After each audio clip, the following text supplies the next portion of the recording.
नमस्कार दोस्तों, मैं सतीश सुमन आपके अपने YouTube चैनल श्रेष्ठ भारत में आपका स्वागत करता हूं। तो आज की वीडियो के माध्यम से पढ़ेंगे हम बुद्ध घोष के बारे में, जिन्होंने सिंगली भाषा के जो बौद्ध ग्रंथ थे श्रीलंका से लाकर उनका पाली भाषा में यानी कि मागधी भाषा में अनुवाद किया।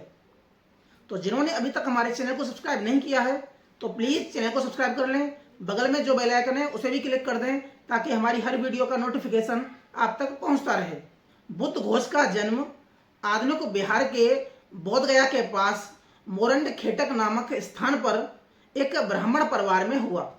उन्होंने थोड़ी सी उम्र में ही वैदिक ज्ञान की शिक्षा प्राप्त कर ली। ज्ञान की भूख मिटाने के लिए वे देशाटन यानी कि भ्रमण पर निकले।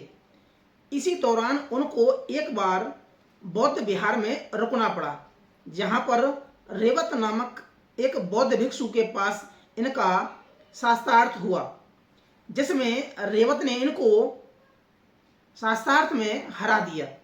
बौद्ध भिक्षु रेवत की विद्वता से प्रभावित होकर बुद्ध घोष ने बौद्ध धर्म अपना लिया। बुद्ध घोष ने बौद्ध धर्म की दीक्षा लेने के बाद बौद्ध धर्म त्रिपिटकों का गहन अध्ययन किया और उन पर भाष्य यानी कि टीकाएं लिखी। उन्होंने सबसे पहले नाणोदय नामक टीका लिखी। आगे चलकर बुद्ध घोष एक बौद्ध आचार्य के रूप में प्रसिद्ध हुए। इनकी विद्वता से प्रभावित होकर बौद्ध संघ ने इनको बुद्ध घोष की उपाधि प्रदान की। इनके मूल नाम के बारे में कोई प्रामाणिक जानकारी उपलब्ध नहीं है।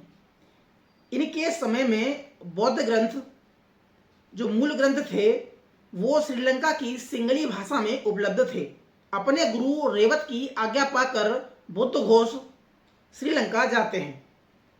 महावंश के अनुसार अभिधम्म पिटक के प्रथम ग्रंथ धम्म संगड़ी पर टीका लिखने के बाद सिंगल देश गए, क्योंकि सिंगली भाषा में उपलब्ध अट्टकथाओं का मागधी यानी कि पाली भाषा में अनुवाद करना था।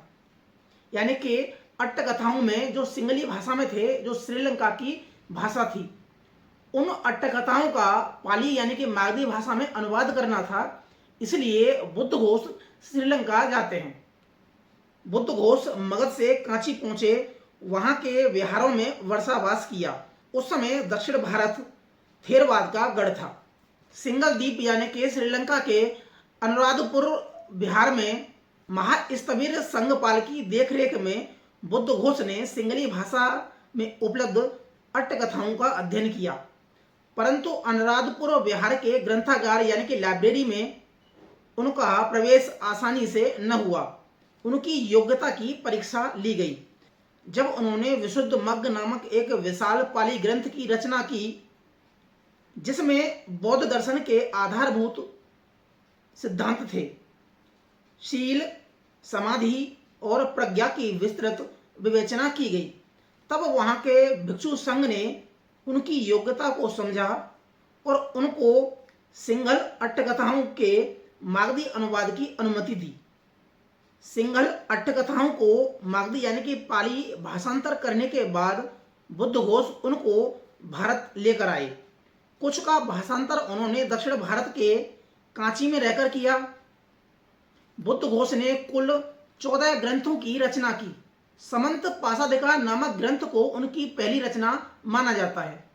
अट्टकथाओं के अनुसार इन कथाओं में से 3/4 कथाएं श्रावस्ती के जेतवन नामक विहार में कही गई तथा शेष कथाएं राजगृह, कौशाम्बी, वैशाली आदि स्थानों पर कही गई।